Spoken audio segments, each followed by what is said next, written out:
Hey there mga my loves Aquarius! Thank you so much for always staying here with me in this channel, babe. So before we start this reading of yours, ang content pala natin na salamin natin yung mga good stuffs, only the good stuffs or mga good news, positive news, or magagandang mga mensahe or positibong mga mensahe ang hahagapin natin for today's content. So, wala tayo rito yung gender, ba lalaki, LGBT, lahat kayo welcome. Cross-watchers, you can play first if you want. And at the end of the day, you always have your free. Well, na-free nyo rin namang gamitin. So, wala po tayo dito yung gender, ba lalaki, LGBT, cross-watchers, yan. No? Inulit ko lang. At sa mga new subscribers, hi pala sa inyong lahat. Ako po si Yan. At sa mga returning viewers, thank you po sa inyo. Walang sawang pagsuporta. So, let's go ahead, Aquarius, and get this good stuffs. Only the good stuffs for you. So, Archangel Michael, thank you so much. Together with the angels and spirit guides, thank you so much for being present here in this reading. This is for Aquarian people. This is for my Aquarius people. Aquarius.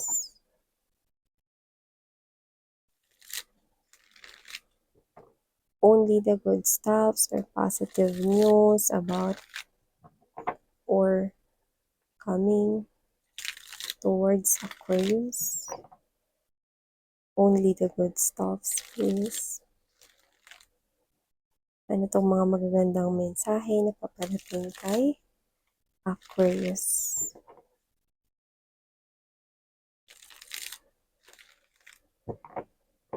Okay, so let's go ahead and check these messages here for Aquarius. Natagyan na natin lahat mga base. We have here this 8 of Cups energy, the Ace of Coins, 10 of Coins, 2 of Swords, 3 of Cups, 5 of Coins, Hermit, 10 of Cups, King of Cups, wow, 10 of Cups, and 10 of Coins, no, ay present dito sa inyo reading. Beautiful. So, Aquarius, nakita ko dito mga babes, no, na meron ditong Ace of Pentacles going to 10. Ibig sabihin, your hard work will all pay off, no? Magbubunga na rito yung pinaghirapan nyo rito ng bongga, pinag-important, pinagbuhusan ng dugo at pawis, no? Trabaho man ito or whatever, pero related sa money, ang pinaka nakikita ko rito, no? Wow! Yung inyong Ace of Coin energy ay lalago ng 10 of Coins. Something stable is about to happen in your kaperahan. Kaya i-look forward nyo na yan. At yung iba naman na pinagpupuspusan dito ang ka-in relationship, like minamahal mo talaga siya ng sobra, gusto mo siya makasama in the future. I'm seeing that person here na ikaw din yung magiging gusto niyang makasama sa kanyang future. So, a stable commitment naman ang nakikita ko for others of you, Aquarius. Wow, beautiful messages, no? So, another good stuff right here na paparating sa inyo. Nakita ko dito na parang may mga bagong connection or may mga bagong kaibigan kayo ditong makikilala.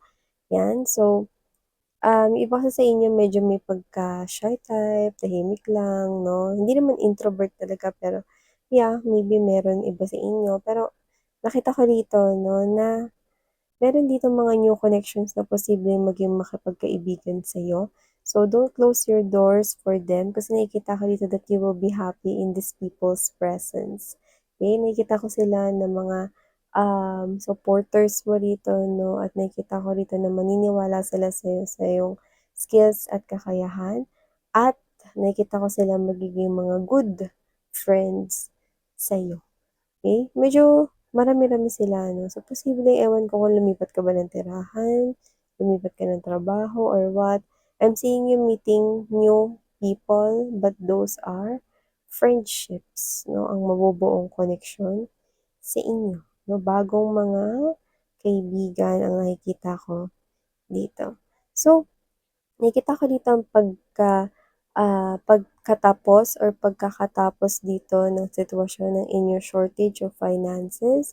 Yung iba naman na posibleng mabayaran niyo na dito yung utang or yung debt, 'no, na parang lumalabas dito. I do not know kung sa'yo 'to kasi iba posibleng hindi inyo, pero binabayaran ninyo, 'yan 'no. So, whatever the case may be, posibleng utang ng family member ninyo pero kayo yung nagbabayad.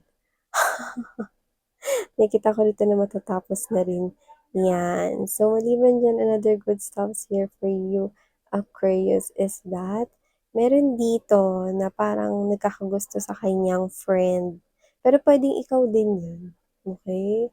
So, whatever the case may be, nakikita ko rito na kung sino man yung nagkakagusto dito, whether ikaw 'yun or itong person na 'to 'no, posibleng magkaroon rito 'no ng potensyal na mag-iba yung ihip ng hangin, okey?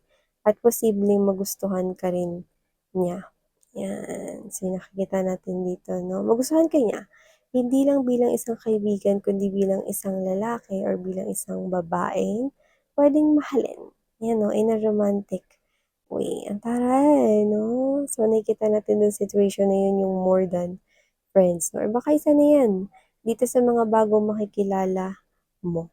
At kung ikaw man ay nasa isang old or parang existing relationship or commitment, nakikita ko dito that with the presence of Ten of Cups energy and Ten of Coins, nakikita ko rito ang fairy tale love story, walang ending na pagmamahalan, passion, and love for each other ang nakikita ko dito. Your person right here is willing to take this connection. Kung boyfriend-girlfriend kayo, gusto niya ng marriage sa inyo, mag-build kayo dito ng happy home, happy life, no? May mga kids, may mga children, yan, on inyo talaga, no?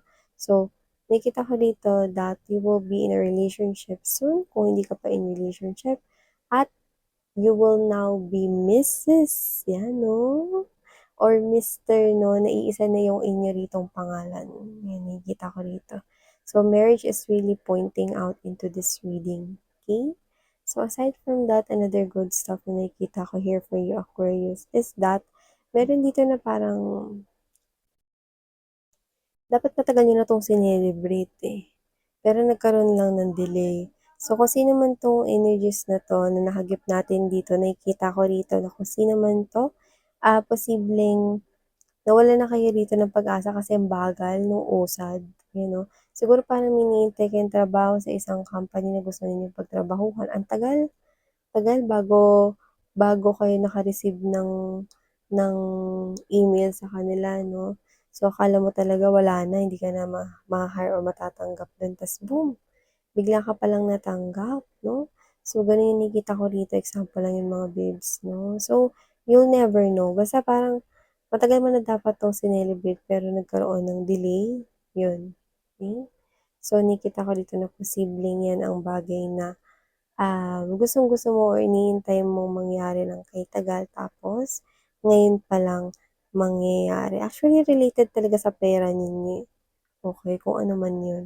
So, posibleng may kinalaman talaga yan sa work, or business niyo.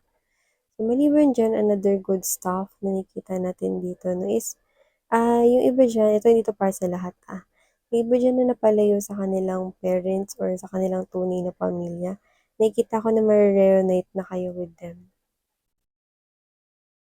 At yung parents mo medyo, nagkakaedad na sila 'no, and nagiging ano na talaga 'no, tumatanda na talaga 'no. Pero ang maganda, magkakasama-kasama na ulit kayo, magkikita 'no, at yung iba makikilala niyo siya 'no, kung sino yung pamilya mo 'no, 'yan.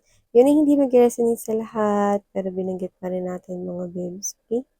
So, moving forward, another good stuff na nakikita natin dito is the person who walk away from yung abandonment, talagang inabandon na kayo, iniwan, ginost, 'no?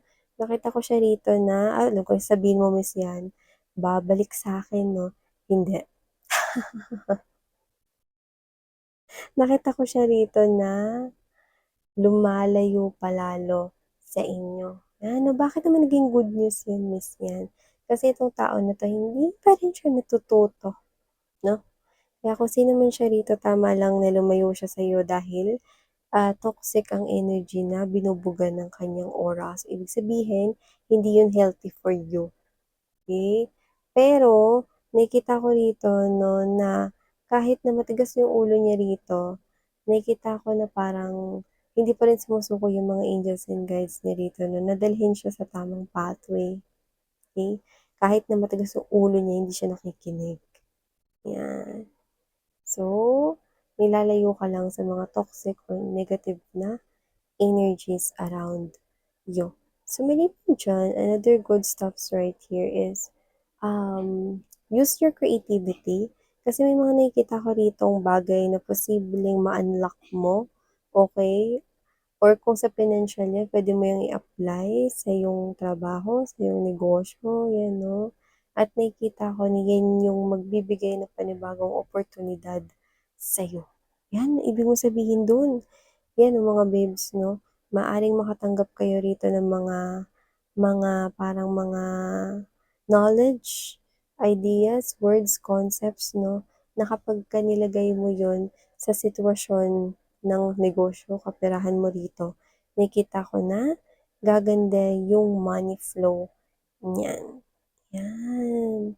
So, maliban diyan, Aquarius, nakita ko rin dito 'no, na yung family mo kung may boyfriend, girlfriend ka man dito, I think botong-boto sila sa yung person. May pagkatahimik lang kasi sila, yung family mo 'no, pero deep down inside boto sila. Kaya siguro akala mo hindi trip ng family mo yung person mo na pinakilala mo yan sa kanila, 'di ba? Pero yung totoo, puwedeng yung family mo 'no is nahihiya lang din, shy type lang din, pero deep down inside, boto naman sila diyan sa person na yan, okey? Kumbaga nakakuha tayo rito ng kampante na energy from them. So, yung iba na siguro hindi pa na-accept yung person mo, before nakita ko yung acceptance na ipapataw dito. Yan. So, maliban diyan, another good stuff na nakikita natin here for you guys is this Five of Coins energy and there's this Ten of Coins, no? So, ibig sabihin, mga babes, meron ditong energy na nagkaroon ng block. So, pwedeng pag-block ng communication dito, no? So, nakikita ko rito na there is someone here na magko-contact sa inyo. Someone na kapag narinig mo yung boses niya, makikilala mo kagad. So, ikaw humusga kung sino yun, no? Pero, nakita ko dito na posibleng blinak ka niya. So, in-unblock ka na niya ngayon or i-unblock ka niya, yun ang gagawin niya. At nakikita ko makikipag-communicate siya sa'yo. Okay? So, yung iba, posibleng sa cellphone number blinak, pwede yun sa SIM card, no? So, posibleng tinanggal niya na kayo sa reject list or sa blacklist, no? At siya ito na tumawag sa inyo. Actually, call talaga yung pinaka nakukuha natin. Pero, it could be any social media applications. Pero, nakikita ko dito na kung in person man to, okay, kilalang-kilala mo na siya. Yan, 'no. So, may pag-unblock rito ng communication. Paano naman naging good stuffs yun mga babes? Kasi iba sa inyo, eh, posibleng dinadamdam niyo pa rin yun or parang meron pa rin kayo na parang hate or grudge about that. So, maganda na rin yun para malinis at saka para matapos na rin 'no, para maka-move forward na talaga kayo completely with your new life, 'di ba? Because you've got here the Ace to the Ten of Pentacles. Okay? So, aside from that, Aquarius, nakikita ko rin dito, no, na ewan ko kung ito ba ay magre-resonate sa lahat, no, possible na hindi. Pero kung kayo to, no, na waiting kayo dito to bear a child or na maging pregnant or kayo to na lalaki na nanonood, no, and you're wishing for your wife na magkaroon na kayo ng baby, nakita ko na baby news is coming. Wow! Congratulations, no? And for some reason, may twins pa nga dito. Taray! So, whoever this I'm picking up, no? Nakita ko dito na itong person na to no, is magagrant na yung wish patungkol sa pagpapamilya, having child or having kids, you know, of their own. Okay? So, yun yung nakikita ko dito. Yan. So, meron ditong energy na kukumprontahin ka rito ng friend mo na pero for some reason, tunog away, tunog gulo, pero hindi ko nakikita na nag-aaway kayo, parang ganyan na sanay na kayo parang, "Uy, ano ba, ikaw alam mo," gano'n. Parang parang sanay na kayo, maaaring close na kayo, baka best friend mo 'to or what. Kasi kung ano yung sasabihin niya parang akala mo may siga sa labas, eh, akala mo may away 'no. Pero kung ano yung sasabihin niya sa'yo rito, ikakasaya mo din. So, hindi ko alam kung tsismis ba 'tong pag-uusapan ninyo 'no or napatunayan niyong dalawang tama kayo. Or whatever 'no, about the situation right here. So, nakikita ko dito ang cute na parang tandem 'no, ng magkaibigan. So, it could be you and this person here, baka friends kayo 'no. Ta's 'pag tinawag ka niya or 'pag in-approach ka niya 'no, parang normal na normal, komportable lang, eh, 'no, parang akala mo nasa bahay lang nila, eh, gano'n 'no. Pero kung ano yung sasabihin niya rito, sanay ka na, okey. So, nakikita ko dito na parang, ikakasaya mo, eh, kung ano yung sasabihin niya sa'yo. 'Yan, parehas kayong may interest dun sa topic na yun. Kaya nakikita ko kayo rito na marami kayong sinasabi about that specifically, 'yan. So there you go, those are the good stuffs coming right in for you, Aquarius. Thank you so much babes for your time and sana you love in life. Please check out other channel. If hindi pa kayo nakatambay there, welcome din kayo. Link is down below sa ating description box. So, muli ako po si Yan. Sarang Love and Light. Annyeong.